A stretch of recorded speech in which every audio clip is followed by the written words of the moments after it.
I've got today David Streeter.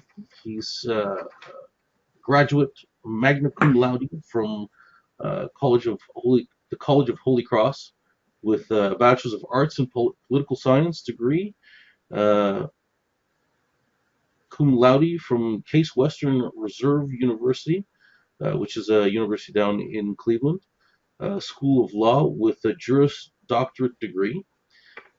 He has been licensed to practice law in the state of Ohio since 2001, and is a partner in the Streeter and Petru. Dave, Petropolius. okay, I was about to say, help me out here. In Strongville, Ohio. Dave currently practices in real estate law and business law. He has a special focus on working with real estate investors and thrives on the prospect of getting creative in a complex transaction. Dave believes that to be successful, he must be committed to the success of everyone he serves. His strengths lie in the vicinity of document review, big picture analysis, and result-oriented planning.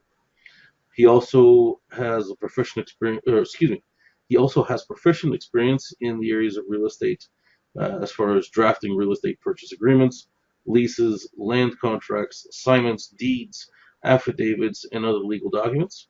Um, in business structure, it's drafting articles of organization, operating agreements, joint venture agreements, corporate record books, and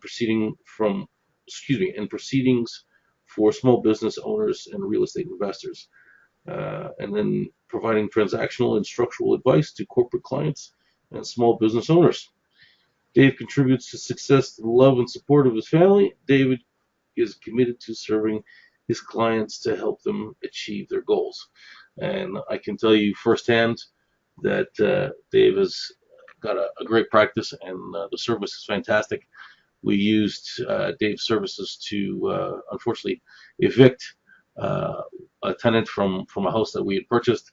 You know, the contract said vacant on possession, and he wanted to dispute that, so we had to politely ask him to leave, and Dave handled that. But anyways, Dave is going to answer our questions, and we're going to basically do this as an interview. So I mean, Dave, unless you've got anything else to add to your the bio that I just read there, we'll Um, get started. Not really. I guess I would just like to give people maybe a little bit of a history of how my practice evolved. Okay. Like you said, I've been practicing since 2001. I knew from the get-go, I did not want to work for a big firm. I didn't want to litigate. So I'm not the guy you call when you sue someone if you have a bad contractor that stiffed you or things like that. I wanted to be more on the planning side, be more of an advisor to my clients from the legal aspect. I always say I want to be part of my client's advisory board. So right after law school, I started working for a small firm, and in 2002, 2003, the cool thing for every small firm to do was open up a title company to close real estate transactions. Um, so at that point, the partners came to me and said, "Do you want to manage and run our title company?" I said, "Sure." Fast forward a few years, the partners I worked for had their own little business divorce. I went with the one partner.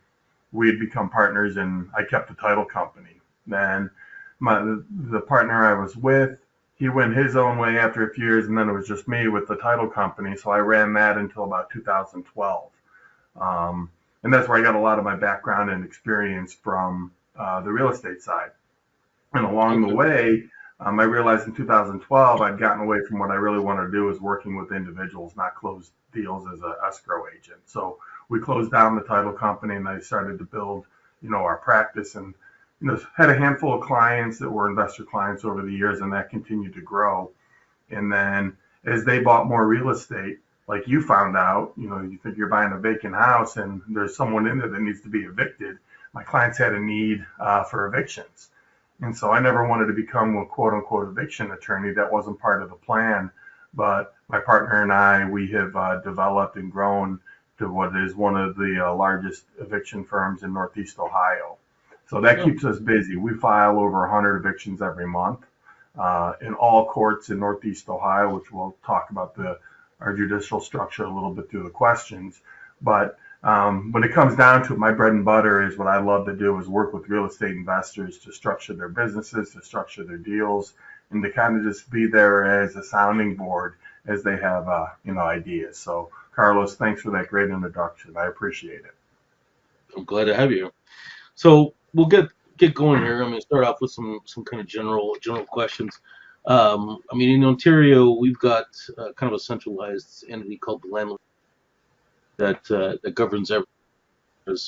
You know, what happens between a landlord and a tenant, how we're supposed to address certain situations and whatnot. They've got standardized forms and things that we're supposed to be using. Um, is does Ohio have a centralized system of something like that? I mean, or a tribunal of some kind to govern Not, what not happens? at all. Not at all. We're very decentralized. The Ohio landlord law is governed by state statute in Ohio. So, an eviction in Ohio is very different from an eviction in Pennsylvania, New York, or California. So, I'm only licensed in Ohio. So, everything I say here today is based on Ohio law and my experience. Um, Okay. so, we have a statute that kind of sets out the ground rules, but then the statute's interpreted by the courts. And you have your state courts, you have your county courts, and then you have your municipal or city courts. And that's where most of the evictions happen on the municipal level. So breaking it down even further, I could be in Cleveland Municipal Court, and that court interprets the law in a somewhat different manner than, say, a suburb of Cleveland, like, Berea, for instance, or the city of Akron. So what we have found since we practice in all these courts, we have to kind of learn the customs and practices of each court to be effective. And we've done enough of them, and we have enough of a presence in most of the courts there. We don't have very many surprises anymore. But I can tell you the early days of me doing evictions, it was like me, going into a different court was like going into a different country. Um, Okay. yeah, it's kind of uncanny of how different they can be, even though the premise is the same and they're all being governed by the same statute, which is called the Ohio Revised Code, Section 1923 specifically. So, I mean, what's changed to kind of? It sounds like everything's kind of now been kind of standardized through the municipal, like the municipal courts that you're talking about. Um, no, it's not being standardized. It's like every Oh, it's court still. has its own different local rules. Oh, okay. So Okay. it's very I specific misunderstood. that as I always tell as an investor, especially an out of state, out of country investor coming into the area, know what city you're buying in and talk to an attorney in that area that's familiar with those local rules. So, for example, an eviction in Garfield Heights will be different from Parma. Yes. I No mean, not kidding. drastically different, but it's just the local customs and practices, what the court will accept, what they expect to be included with their filings. So, I mean, the Okay, law that's is the interesting. same. It's just the way that it's interpreted and maybe applied could be nuancedly different. Right. Okay. So, now moving on here, with Ontario, the landlord-tenant board, we've got. I googled this a couple days ago when I was putting these questions together, and right now it's got about 53,000 pending cases that are just waiting for opportunities to be heard at the landlord-tenant board. And I mean, 53,000 cases. You can just imagine what kind of timeline this is dragging things out. And given that we can only evict a tenant through this landlord-tenant board, like it's the landlord-tenant board that decides whether or not an eviction is going to happen. If you're waiting a couple of years, it's about a couple of years now to get an eviction, for example, or Wow. to, to Wow. get a hearing. To get a hearing, it's not even we're getting Here. an eviction.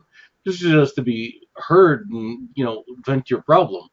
But and people in Toronto are losing tens of thousands of dollars in rent because they're the tenant. Oh, excuse me, the landlord cannot evict the tenant.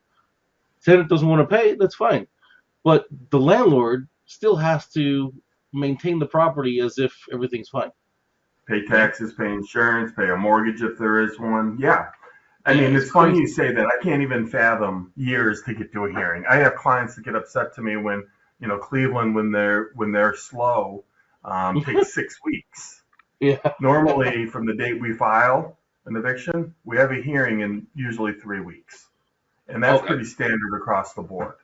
So that was actually my question, was like, what's the average kind of timeline for, a dispute? Well, I mean, an eviction. What are we looking at? I mean, for I us, always say on the quickest eviction we can do is 4 weeks, cradle to grave. Like no from the kidding. date we file a complaint to the date we get a move out. And that is in, only one or two courts that move that quickly.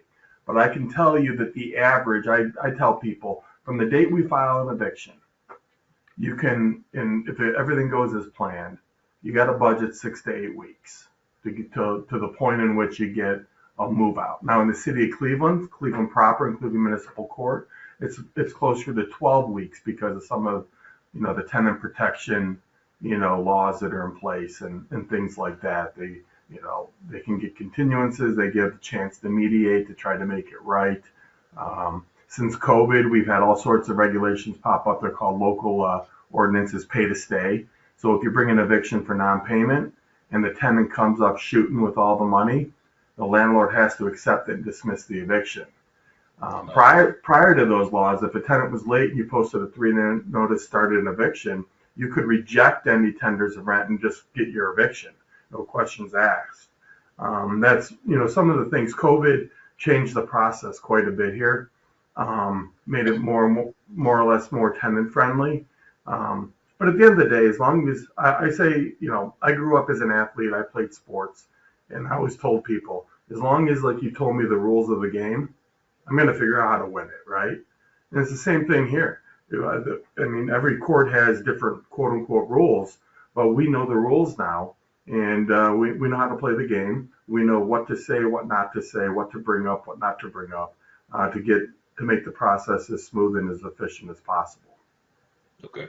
So, I mean, this leads me to the next question is like, Ontario is seen as a very very tenant friendly uh, province. I mean, if you go to the landlord tenant board, the tenant has, free legal advice.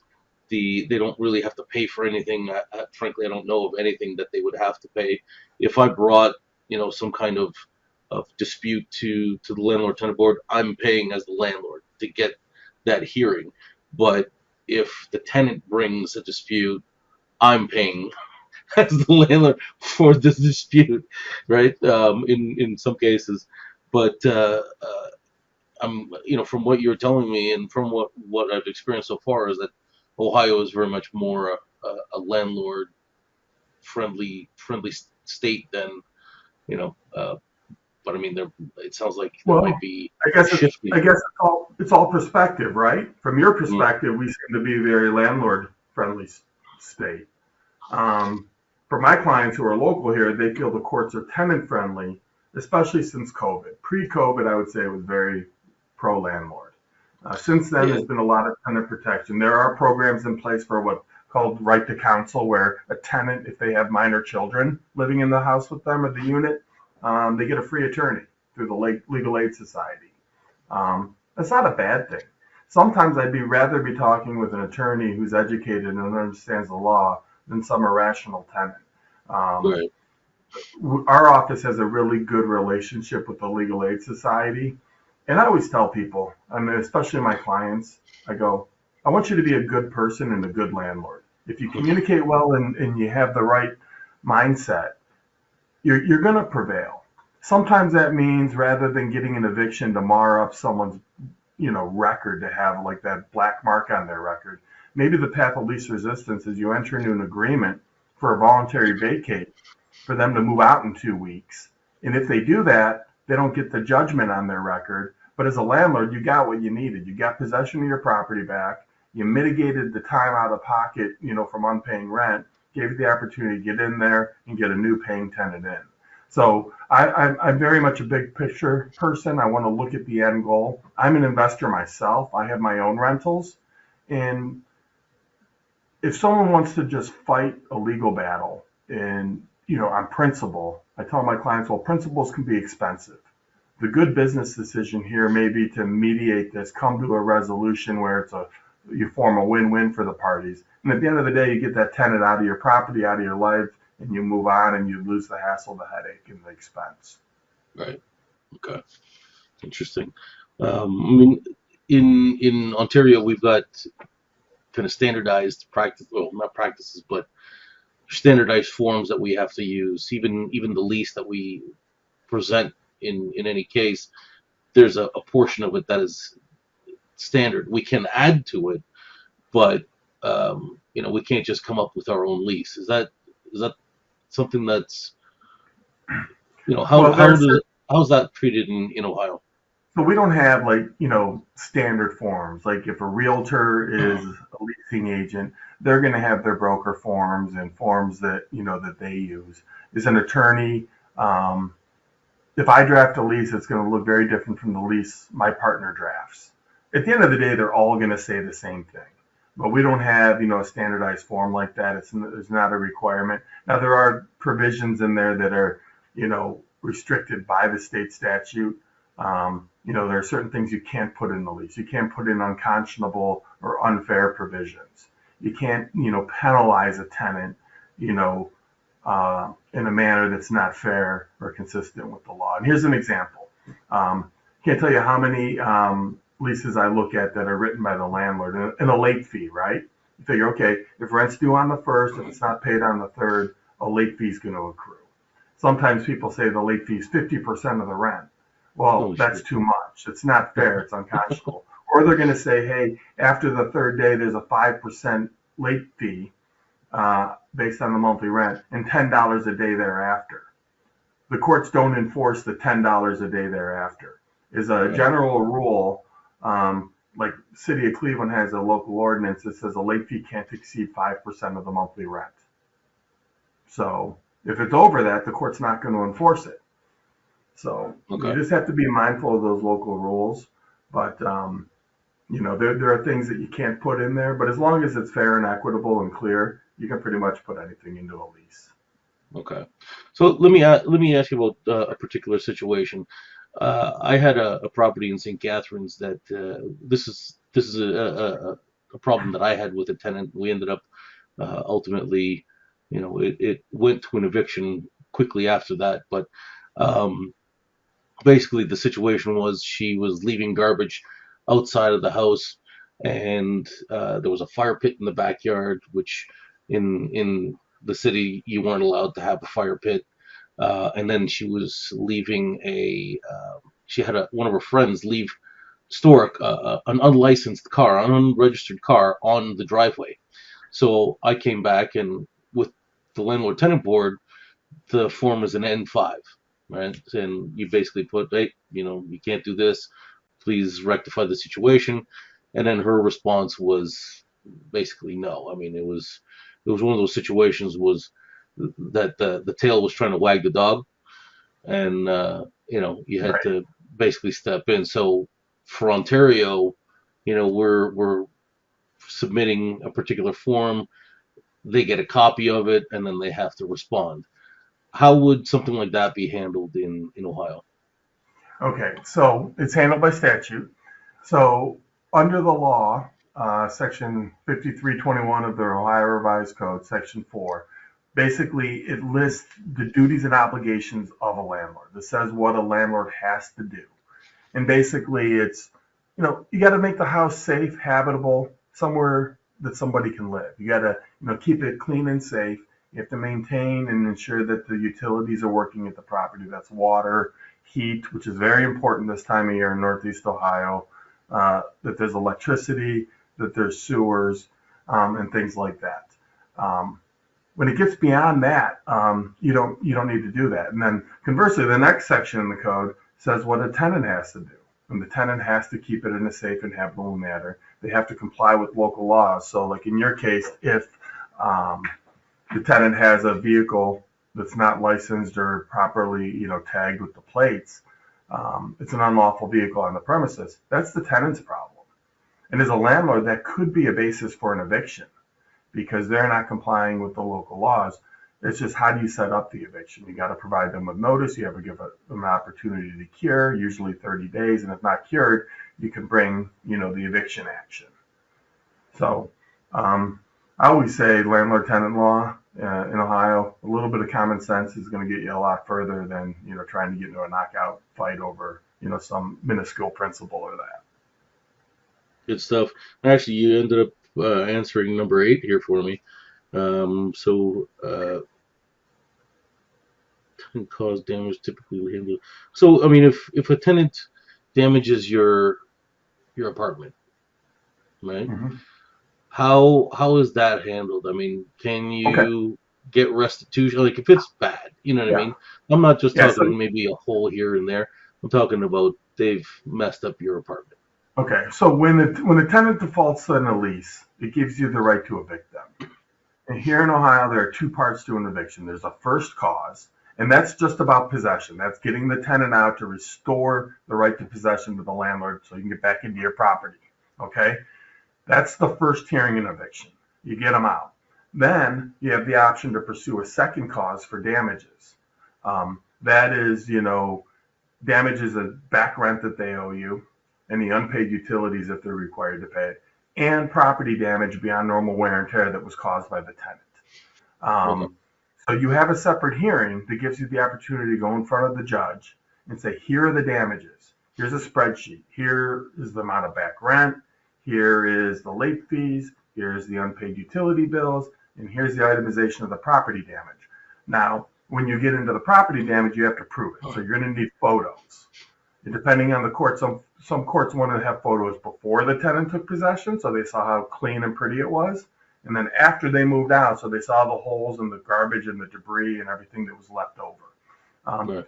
and in Cleveland, the court even requires that you have a paid invoice for the work that you actually did, which I don't agree with, but that's just the way Cleveland handled it. In Berea, I don't need a paid invoice. I can get an estimate and say, this is the amount of the damage. And so you go, and at the end of the day, the judge enters a judgment in favor of the landlord for $8,000. Here's the problem. A judgment is only a piece of paper from the court that says someone owes you money. It doesn't compel someone to pay you. And if the tenant's not collectible, you can't squeeze blood from a turnip. So you have to make the business decision. Do you want to pay someone like me to get a judgment that's going to be uncollectible? Sometimes people say, yeah, I want it on their record. I'm like, okay, that's the principle. Principles are expensive. You're never going to collect a dime from this tenant because their only source of income is Social Security income or some sort of, government assistance. It's not a collectible source of income. So you have to make good business decisions along the way. I always say it's pretty easy to get a judgment. And the last time I looked up like the national average, something like 92% of tenants are not collectible or they never pay.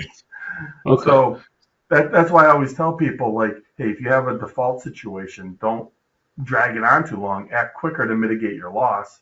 In Ontario, it doesn't matter because it takes you 2 years to get to a hearing. So, Yeah, I shouldn't be laughing because I mean, there's people in here that are currently going through oh, problems like that. I that's think financially so. devastating, right? I mean, Oh based on yeah, that, I'm never buying property in Ontario. I mean, geez, yeah. that's a risk that.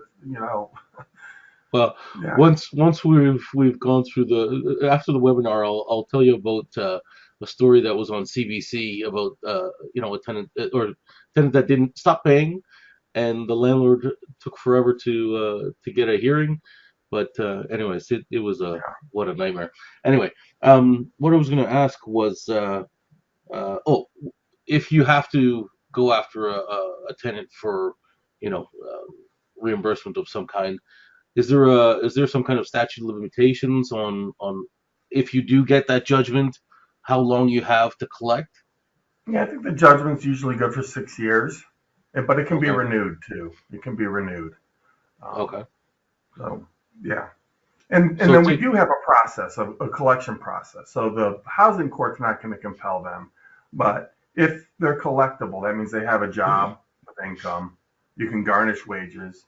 If they have a bank account with money in it, you can do a bank sweep to take balances out to a certain point, or Or the other way is you put a lien against real property that they own. The problem is they're tenants. They don't own any real estate, or they wouldn't be renting from you if they had a Right. house. So normally, through your background checks and that on the front end, that's where you mitigate your loss on the back end. You find out where they work. Are they getting, income consistently? Is it a collectible source of income? So that can be part of your screening criteria. Okay. So to get a little bit further here, then that particular case that you did for me, um, basically, to bring everybody up to speed here, I had bought a house off-market deal that the contract basically said that it was supposed to be vacant on possession. We closed on the deal. Unfortunately, the tenant did not leave, and so we had to start. Well, we didn't start the eviction because they kept. At first, we had to get lead safe certifications and all this other stuff, but then they would come back and say, well, we're going to be out next week because we're renovating our new place. Can you give us to then? And we would kind of try to accommodate it, but it ended up ultimately that it got pushed out like 4 or 5 months before they left. And finally they left and they were like, Right. they never offered any rent while they were there, and they Nope. wouldn't pay anything. So would we be able to go after them and say, listen, all that rent that, but here's the thing, we didn't have a lease with them. They had a lease with the previous owner for a particular amount. So if we did go after them for you know rent that they didn't pay, how do we determine what and if we can go after them? So, yeah, so when you buy a house in Ohio, you buy it subject to the terms and conditions of whatever lease is in place. So you would step into the shoes of the old owner. So if there was an agreement at that point for that tenant to pay rent, say $600 a month, you were then entitled to that amount from the period in which you took ownership till the date they moved out. And I'm trying to look. I have your case up here, and I This know would that be for Hunt Mayor. the delays on your case in particular were incurred on the front end because of the city of Cleveland's requirements of the lead cert and that. We weren't even able to file the eviction until we had all that in place. So that took it. But it looks like, you first contacted us in July. You didn't get the rental registration and all that completed till like September. Yeah, And the city was brutal. we filed it in on September 6th. September 7th was when we filed the complaint, I think. I'm trying to, let me look. We Thankfully, the filed it mortgage on was September very 10th, small. So. September 10th, and we had our first hearing on October 1st. So it took 3 weeks to get the hearing from when we filed. And on that date, we got judgment. And then the move out was actually scheduled. Let me look here. So we had a hearing on October 1st, and the court scheduled the move out on, my computer's a little bit slow, I think, because of October 22nd. So 12 days later, we had a move out. So that's 6 weeks cradle to grave from the date we filed the complaint. The problem is with yours is being a new investor, not into the area, weren't necessarily familiar with some of the city of Cleveland rules about the rental registration and lead Well, safe clearance and things like that. well, didn't they? I mean, I was told that they had just changed the There was, requirements at that particular well, point in we've time. So had we're rental kind of registration, but we went through a major change in July, a major overhaul. Cleveland City Council imposed this new, what's called residents first legislation, which requires a landlord to jump through 3 or 4 more hoops before you can get that rental registration. and unfortunately we were kind of I, I don't want to say victimized, but I mean we Right, definitely paid the price for those rule changes at that particular right. point in time.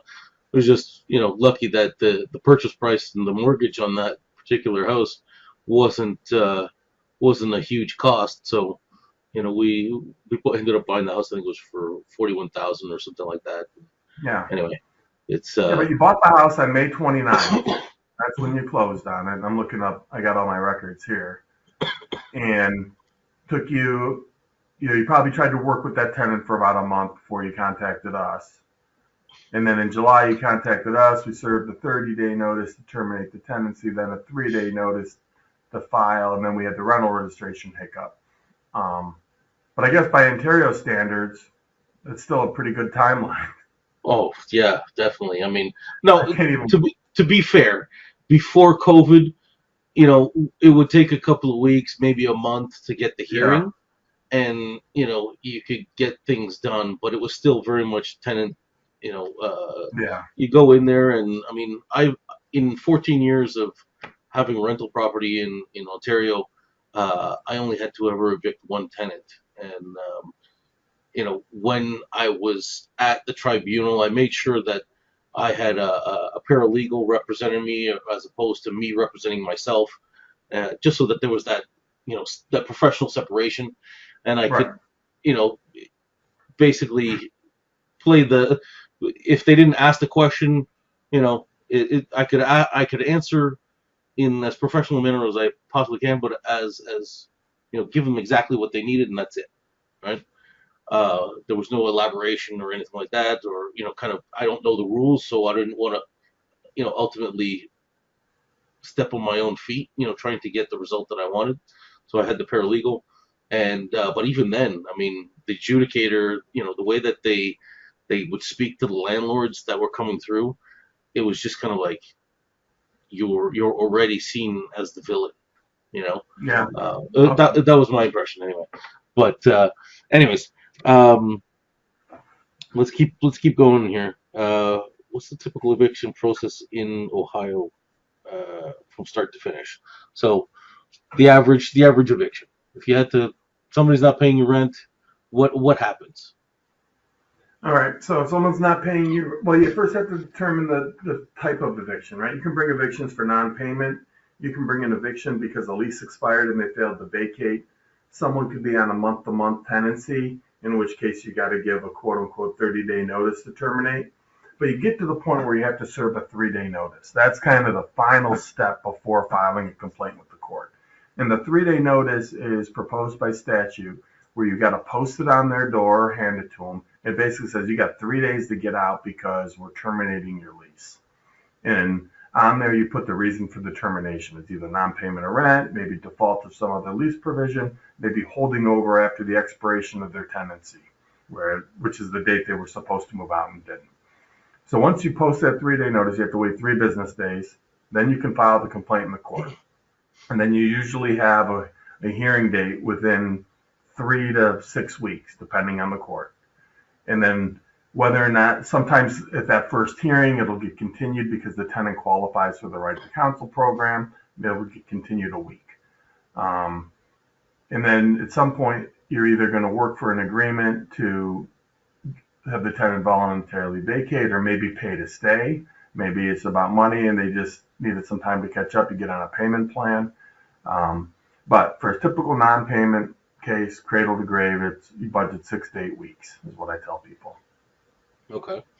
And I mean, if you're if you're out of the lease, so you've got a lease that expires, and you want to take over the property for, I mean, are there limitations to a scenario like that where it's like, okay, the lease is up, I want to renovate this property, I got to kick this tenant out? Are So there are there limitations or protections for the tenant in that case? not, not necessarily, as long as the landlord does what he or she needs to do, which is usually provide written notice. That you provide the tenant with notice going, hey, your lease is going to expire at the end of next month. I'm telling you right now, I'm not renewing it. You have to move out and give me the keys on the final day. If not, they become a holdover tenant. And provide if you gave the right written notice that you weren't going to renew it and they failed to move out, then you can post a 3-day for their holdover or their failure to vacate. Okay. They don't have rights to just stay there. And Okay. that's the good thing. Our laws are pretty clear about that. Hmm. Yeah, it's very much different here in Ontario. We can't. They're called renovictions, where landlords are trying to evict tenants so that they can renew or renovate the property, and then increase the the rents, Rents. right? Because in Ontario, the only way that you can really increase the rent is after somebody moves out, or if they're still there, you're limited to what the landlord-tenant board dictates as a percentage increase, which is something like, on average, it's like 2%, every year. But they Okay. post it at So the you have landlord-tenant rent board. control restrictions and rent increase, things as well. So Okay, so I mean, in Cleveland, as far as I understand, there's no rental cap. not necessarily, no, no. Okay, let's talk about that a little bit. I mean, So what you can't be unreasonable, right? And so this is where I always say you use your common sense. If the rent's 400 and you made no changes to the property and there hasn't been oh, drastic market changes, you can't all of a sudden say rent's 1,200. hmm There's a fair market rental value that can be determined by comps. But I have a client now who bought an apartment building in the city of Akron, which is about 30 miles south of where I'm located. And it was a rundown property. And the tenants that were there had lived there for maybe 5, 6, 7 years with a landlord who just let the property go to hell. And he was charging 500, 600 bucks a unit. Well, the area it's in is kind of one of those gentrifying units in a municipal area that's hmm up and coming. My clients bought the property and their plan is to renovate each unit. So they're systematized, like not all at once, but they're trying to do 3 or 4 turns a month. So we're doing 3 or 4 evictions a month in the pipeline. So every month their evictions they can turn them. Well, they're doing a good renovation, new paint, carpet, flooring, kitchen, bath, all that. These things are going to go from 600 to 2,200 a month a unit. And that's not unconscionable because, first of all, the local market supports that. They've actually invested significant money into the renovations to support that. And so in that case, you can do it. So we don't have any restrictions. You can't increase rent. So if you sign a 1-year lease at like $1,000 a month, 6 months into it, you can't go, oh, I made a mistake. I should have been charging you 1,500. You're stuck through the end of the lease term. But when that lease expires, you can provide notice to increase the rent, and there's no regulation on that. so how much notice do you normally have to provide for something like that? Well, if they're coming Most up is on lease 90 term days. and you want them to stay, you have them sign a new lease with the new rental amount. If they're a month-to-month tenant, which means the lease term's expired and their tenancy is on a month-to-month basis, you just have to give them 30-day notice of a rent increase. Okay, cool. That's awesome. And when I say 30 days, it's actually 30 days prior to the expiration of the next period of the periodic tenancy. So if it's month to month, and say right now we're on January 8th. Say if I give notice to my tenant tomorrow that, hey, your rent's going up, doubling next month because it's justified. It hmm doesn't become effective February 8th. It becomes effective March 1st. It's the end of the next period. So since we're already into January, you start from February 1st through the end of that month. So March 1st will be the effective rental increase date. Okay, cool. Interesting. Well, at this point we're pushing, about 50 minutes into the webinar, so we've pretty much gone through a lot of the questions that I have. I'm gonna open it up the floor to anybody who has some questions for Dave. If you do, raise your hand, and I'll make you a panelist, and we'll see if you can, then talk at that point. Unfortunately, go-to meetings has changed how the functionality works here, and I can't just unmute you right now. So, does And, anybody have any questions at this point?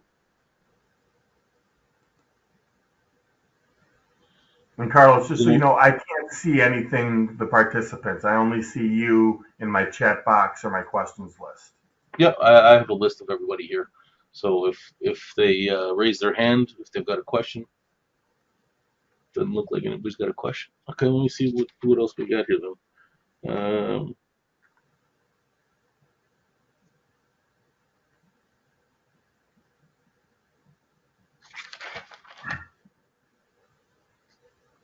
Can we talk about security deposits a little bit? Yes, How we absolutely. handle those? Yeah, because I All mean right, so when, Ontario. go Oh, ahead. sorry. How is it in Ontario? Ontario is basically we can't ask for a security deposit. We can ask for first and last month's rent, and then if somebody loses their keys, for example, the most we can charge for something like that is the cost of getting new keys. So, Okay. but other than that, first and last month's rent. If they move out, um, how does it work? If they move out before the end of the lease, it's used as their last month's rent or something like that. If we do have to give them back the last month's rent, it's last month plus uh, interest. So Well, it's basically, okay. yeah. So it's different here, and it's better. I can tell you that. I don't like that setup. Now, I will tell this: if you're coming down and you're used to collecting first and last month's rent, don't do it here. So typically what we do, some people do it because they're like, oh, I want more money in my pocket up front. But say it's a 12-month lease, 6 months into it, month five, they pay the first 5 months. Month six, they don't pay rent. You technically can't start an eviction till month seven because if you collect the first and last month's rent, you're holding that first month of arrearage in your pocket, so they're not in a non-payment situation. So uh, when typically what we do is when someone moves in and signs a lease, they pay first month's rent and a security deposit, which is equal to 1 month's rent. Now, you can collect more than 1 month's rent, but you have to, it'll accrue interest for the amount that's in excess of 1 month. For as long as you're holding that through the end of the lease term, it accrues interest 5% that you got credit to the tenant. okay. If you're only holding 1 month's rent, no interest obligation. Now you should hold that in a separate account for security deposits and don't commingle it with your operating funds. And the security deposit is held until the expiration of the lease term, either by the lease itself, the tenant is voluntary, or if they breach it. Now, the security deposit can't be used to rent during the lease term, but after the lease is over, maybe they breached, moved out, owed you money when they moved out, that security deposit can be applied to back rent and then damages caused beyond normal wear and tear. Okay. So Once a tenant that, moves out, the landlord has an obligation to provide the security deposit back to the tenant within 30 days of them vacating, but they have to give you their forwarding address. You need to know where to send it. If they don't do it, that 30 days doesn't start until they give you their forwarding address. Now, if there were deductions from the security deposit for either back rent that was owed, maybe unpaid utilities or other damages, the landlord has to provide an itemization of that on what's called a disposition letter. It says, hey, I'm holding $1,000 security deposit. You owed me $300 in back rent, $200 because we had to change the locks, $300 for clean out. And once we net it out, we owe you $200. You send them that letter with a check for 200, and here you go. The thing is you got to be crystal clear and certain on to make sure you're right.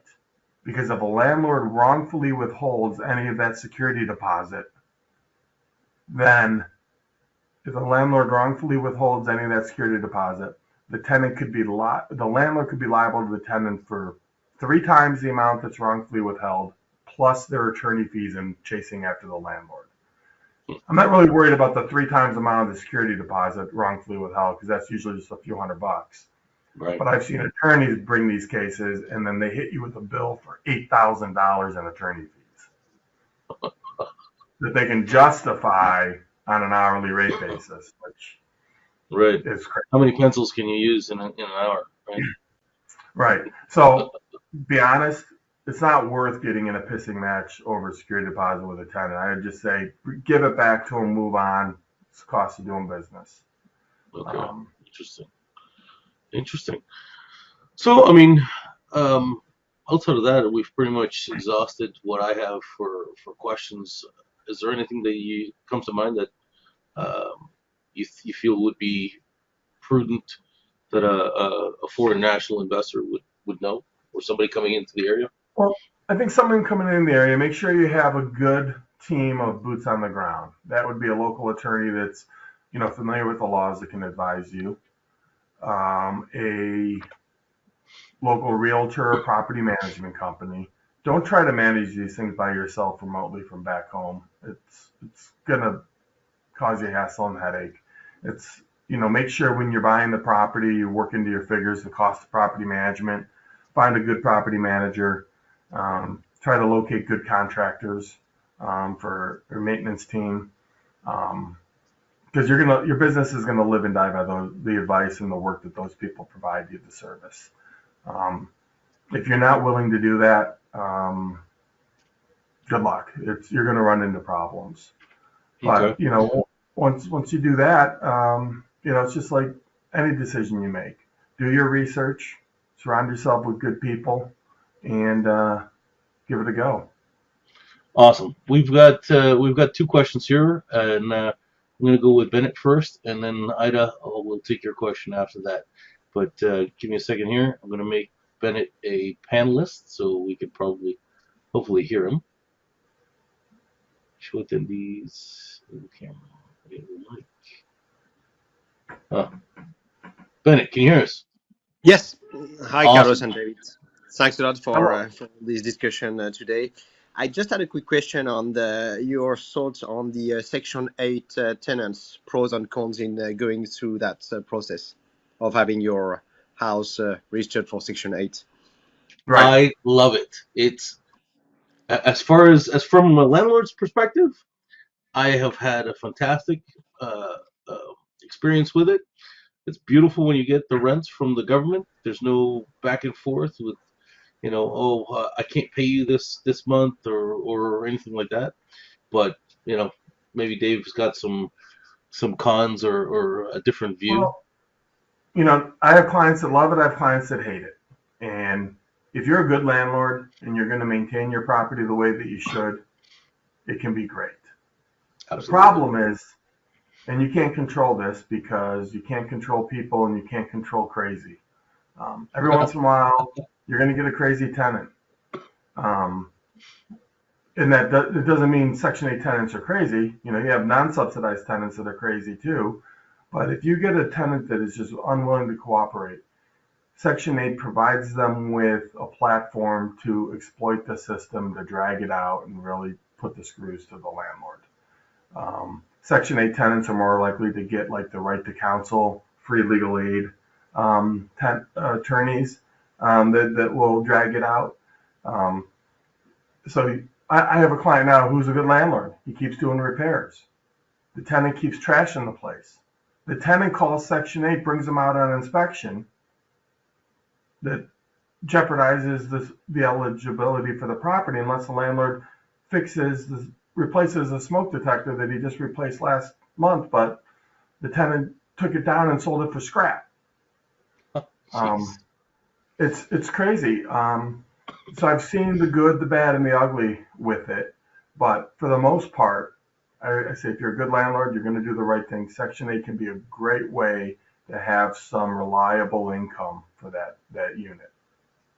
And well, I mean, basically it comes down to, you still have to do your due diligence on the tenants, right? You have to Yeah. vet them properly.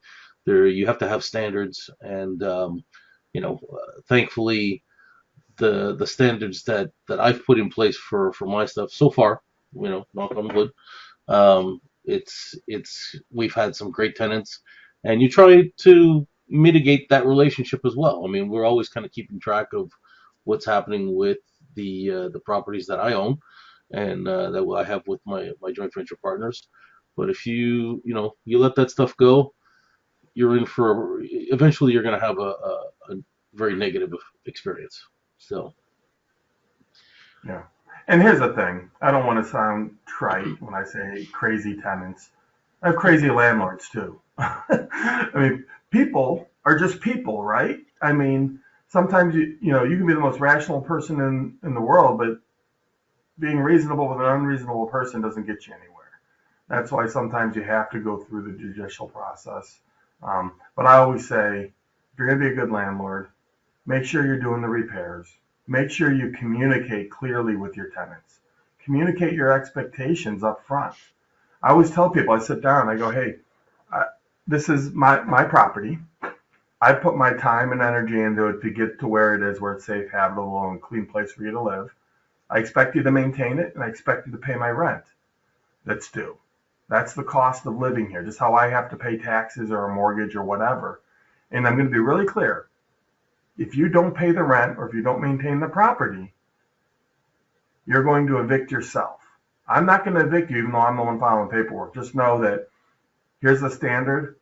And I'll tell you what, having that conversation, just a heart-to-heart up front, has saved me many evictions throughout the years on my own properties. Good stuff. Awesome.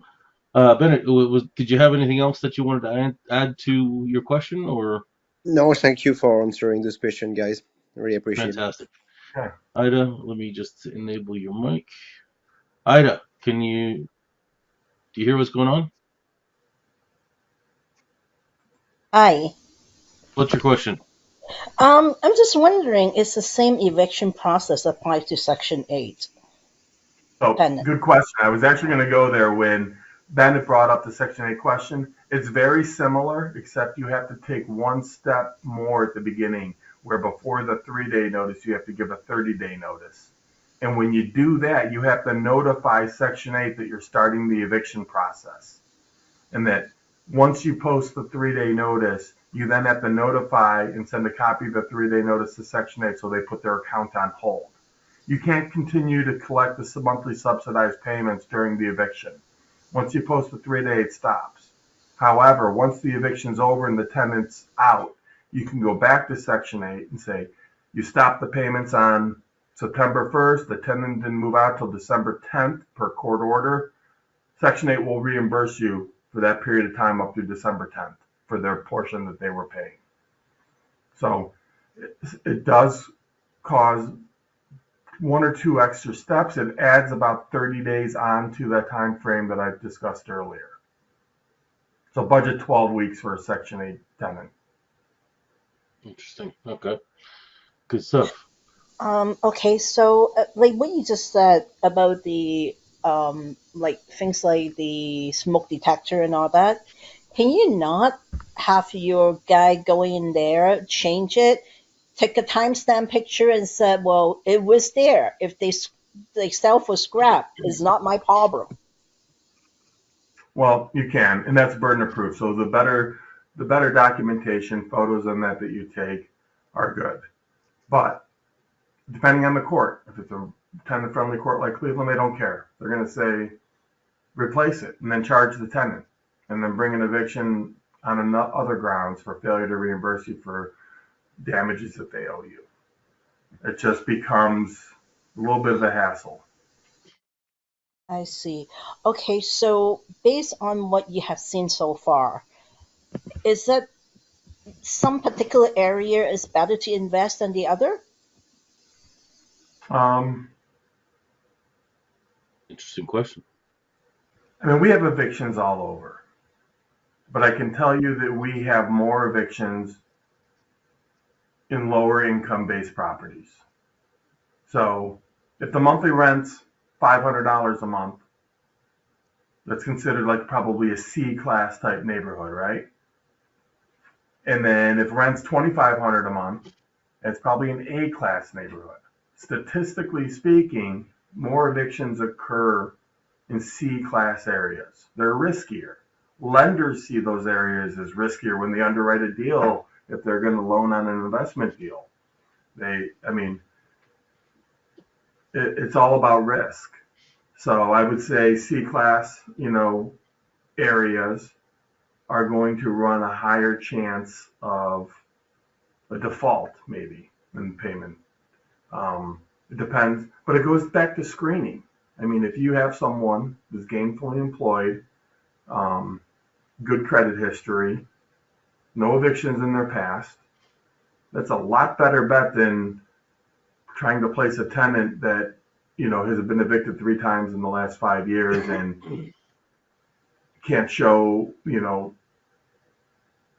gainful employment, with the same employer for 5 years. I can tell you, it blows my mind. We do so many evictions that we have these tenants where we've evicted them. Our firm has evicted them 4 or 5 different times with different landlords. So we get them out of one house, And then 3 months later, we get a new eviction order for that same tenant in a different property because they're just bouncing. So you really have to do your background checks, have your criteria in place as far as credit, income specifications and requirements, no evictions within the last 5 years, with the understanding that life happens sometimes. People might have a point in time crisis. They might have gotten ill and lost their job and defaulted on a few credit cards, and that's why their credit score's down. They might have had an illness or lost a loved one that caused them to fall behind and get evicted. So that's why, it's good to get a credit or a background check, but it's also good to like dig deep and find the reasons for that. The best you can. And keep in mind, people are going to lie, so take everything with a grain of salt. I'm a skeptic, so.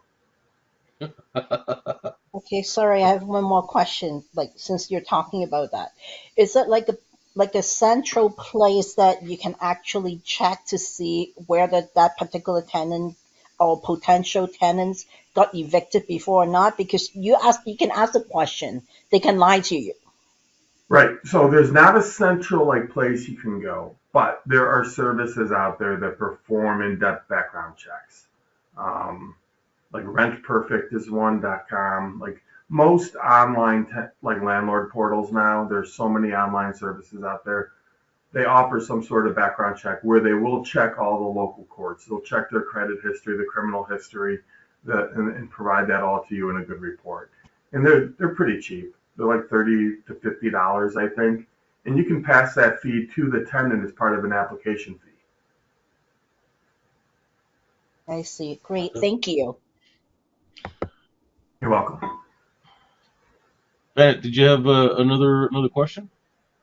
Saw that you raised your hand before. That was the same question that was just asked. So perfect. Thank you. I was wondering if the screening process. So good. Okay. Thanks. Awesome.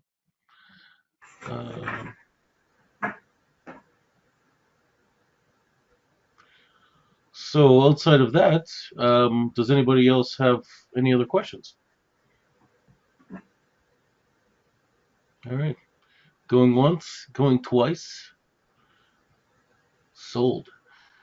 Dave, thank you so much for coming out. And if anybody wants to get in touch with Dave for business purposes or anything like that, feel free to reach out to him. Did you have that slide that you wanted to put up with your contact? Oh yeah, you want me to share my screen? I've been waiting to do this all day. Hold on a second. Let me make you the presenter. And you should be able. Do you see my? Yep, perfect. Is it clear or no? It's really clear. Okay, good. On my end, it's a little bit blurry up on the go-to screen, but so that's the name of my firm. Jim Petropoulos is my partner. He specializes, we all do evictions. I do a lot of corporate structuring, creative deal structure, transactional work. Jim's bread and butter, and I say he's hands down the best in Northeast Ohio with criminal code violations. So if you have a house that catches a housing violation from the building department, Jim is the best. Okay. He understands the resident's first package better than anyone. He's in the housing court with regard for these code violations every day. He's got a good working relationship with the judge. We get stuff done. So the telephone number on your screen is our main line. You can always call that. My email address is there, and then our address is there in the event you guys ever want to come to Northeast Ohio, pop in and say hello. Always happy to meet my out-of-town people. Awesome. Then, unless anybody else has more questions, we'll end things there. Thanks very much for attending. I will have a recording available in the near future if you want to review what was said on here. And if anybody wants to get in touch with me, you've got my email address and my contact information.